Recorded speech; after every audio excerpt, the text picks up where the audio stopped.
ஆன்மீக அன்பர்கள் அனைவருக்கும் அன்பான வணக்கம். நாம் நம்மளோட சேனலில் தொடர்ந்து ஆன்மீகம் சம்பந்தமான பல வீடியோ பதிவுகள் தாங்க பார்த்துக்கிட்டே இருக்கோம்.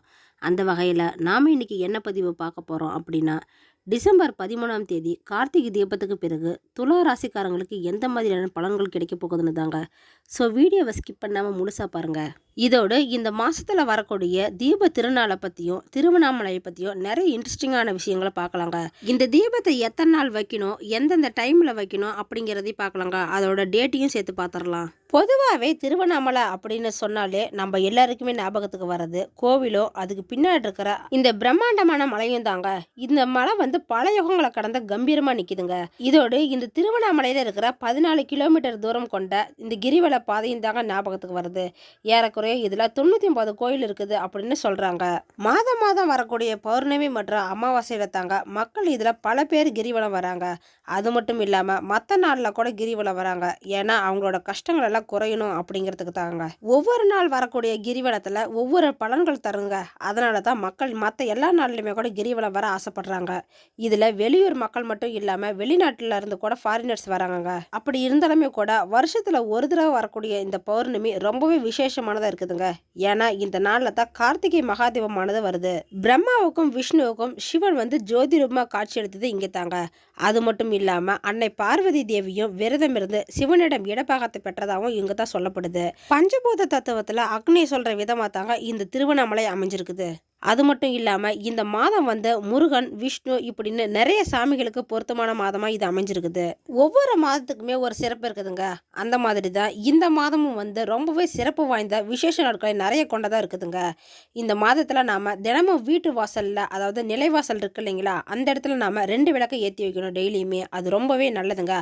இந்த மாதிரி நாம் விளக்கேற்றி வைக்கிறதுனால வீட்டில் மகாலட்சுமியோட அருளும் வீட்டில் சுபிஷமும் ஏற்படும் அப்படின்னு நம்மளோட பெரியவங்க சொல்லி கொடுத்துருக்காங்க. இந்த தீபமும் பௌர்ணமியும் ஒன்னா வர மாதிரி தாங்க எப்பயுமே அமைஞ்சிருக்கும். ஒரு சில வருடத்துல தான் கொஞ்சம் முன்ன பின்ன அமைஞ்சிருக்குங்க.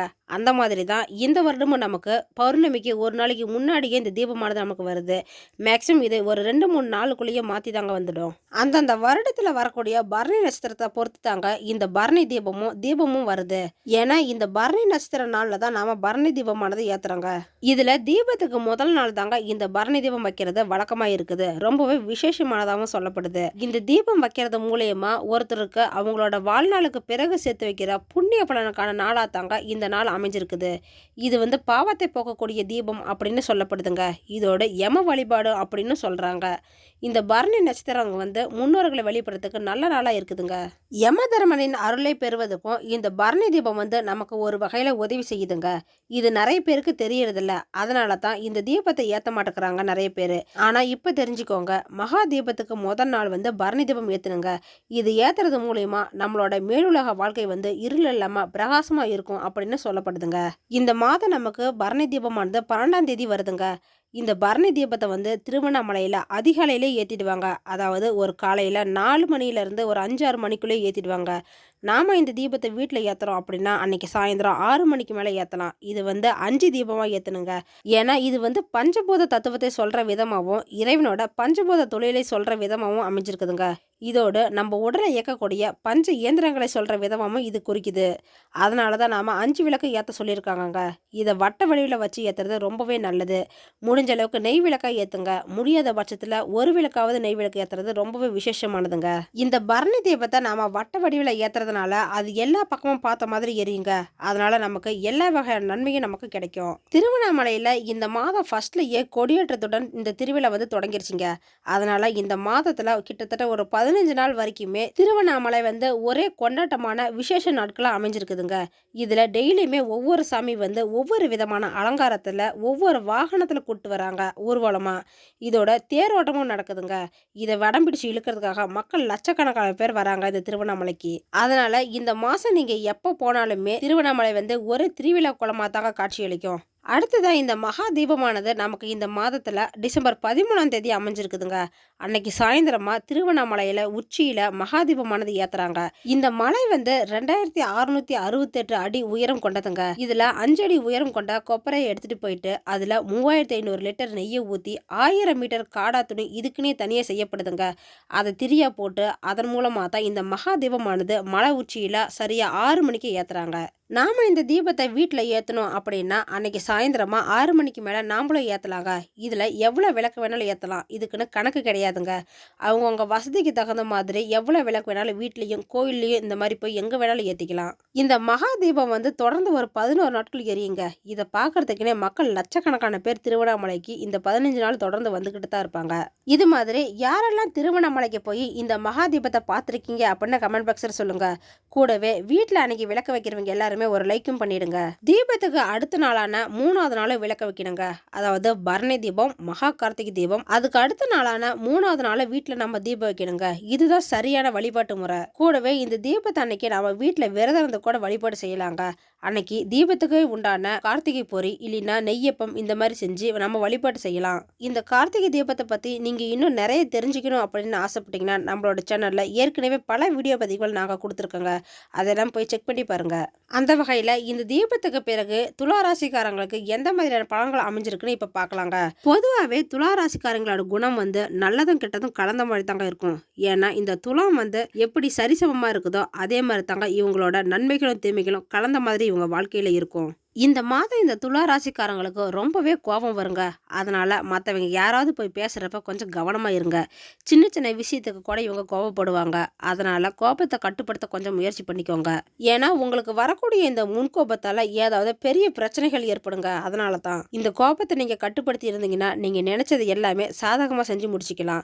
அதனால மற்றவங்க உங்கள் பேச்சு கேட்குற வாய்ப்பு கூட இருக்குதுங்க. இந்த மாசத்துல உங்களுக்கு எதிர்பாராத பண தேவை எல்லாமே உண்டாகுங்க. ஏன்னா ஒரு விஷயத்துல உங்களுக்கு பணம் அதிகமாக தேவைப்படுது அப்படின்னா உங்ககிட்ட கொஞ்சம் கம்மியாக தான் இருக்கும். அதனால் மற்றவங்ககிட்ட கடன் வாங்கலாமா இல்லை ஏதாவது லோன் போடலாமா அப்படின்னு நீங்கள் யோசிக்கிற அளவுக்கு இருக்குங்க. இந்த மாதிரி சுச்சுவேஷன் எல்லாத்தையுமே நீங்கள் சமாளித்து என்ன பண்ணணும் அப்படின்னு தெளிவாக முடிவெடுத்துருவீங்க. இந்த மாதத்தில் நீங்கள் ஏதாவது ஒரு விஷயம் செய்யணும் அப்படின்னு நினச்சிங்கன்னா அது வந்து இழுபறி கேஸாக தாங்க இருக்கும். ஏன்னா இந்த மாதம் வந்து உங்களுக்கு அப்படித்தான் அமைஞ்சிருக்குது. ஏதாவது ஒரு விஷயம் செய்கிறீங்க, ஏதாவது இப்போ நடக்கணும் அப்படின்னு நீங்கள் நினச்சிங்கன்னா அது இப்போ நடக்கவே நடக்காதுங்க. கொஞ்ச நாள் இழுத்துக்கிட்டு தான் போவோம். அது எல்லாமே சரியாகி அடுத்த மாதம் கூட அது நடக்கலாங்க. அதனால மனசை தளர விடாம முயற்சி செஞ்சுக்கிட்டே இருங்க. அந்த விஷயம் வந்து சீக்கிரமா நடந்து முடிஞ்சிடும். தொழில் ஸ்தானத்தை செவ்வாய் பார்க்கறாருங்க. அதனால உத்தியோகத்தில் இருக்கிறவங்களுக்கு இந்த மாதம் வந்து வீணா டென்ஷன்லாம் வருங்க. உங்களுக்கு தேவையில்லாத பிரச்சனைகள் உண்டாகும். கூட வேலை செய்கிறவங்க எல்லாத்துக்கிட்டையும் கொஞ்சம் பொறுமையாக இருக்கிறது நல்லதுங்க. அவங்க மூலியமா ஏதாவது பிரச்சனை வரலாம். நீங்களா தேவையில்லாமல் ஏதாவது பேசிக்கூட வம்புல மாட்டிக்குவீங்க. அதனால கொஞ்சம் பொறுமையாக இருக்கிறது நல்லதுங்க. வேலை வந்து உங்களுக்கு ஜாஸ்தியாக இருக்குங்க. அதனால வெளியில் இல்லை மற்ற இடங்களுக்கு எங்கேயாவது ரொம்பவே அலைச்சல் ஏற்படும். தொழில் வியாபாரத்தை பொறுத்த வரைக்கும் இந்த மாதம் வந்து தாமதம் தாங்க ஏற்படும். ஏன்னா நீங்கள் புதிய வியாபாரம் ஆரம்பிக்கிறீங்க அப்படின்னா அதில் கூட ஏதாவது தடைகள் வரலாங்க. கொஞ்சம் பொறுமையாக இருந்து அப்புறமா ஆரம்பிங்க. வியாபாரத்தில் நீங்கள் எதிர்பார்த்ததை விட கொஞ்சம் கம்மியாக தாங்க பண வரவு உங்களுக்கு கிடைக்க போகுது. அதனால் கடன் வாங்கலாமா அப்படின்னு நினைப்பீங்க. ஆனால் அதை வாங்காமல் கொஞ்சம் தள்ளி போடுங்க. ஒரு சிலருக்கு தொழில் வியாபாரம் எல்லாம் சுமாராக தாங்க இருக்க போகுது. கடன் உதவியெல்லாம் கிடைக்குங்க. ஏதாவது நீங்கள் கடன் கேட்டிருக்கீங்க அப்படின்னா அவங்க கொஞ்சம் 2-3 நாள் கழிச்சு கூட கொடுக்கலாம். புதுசாக யாருக்காவது பொருளை சப்ளை பண்ணுறீங்க அப்படின்னா அதில் கொஞ்சம் கவனமாக இருந்துக்கோங்க.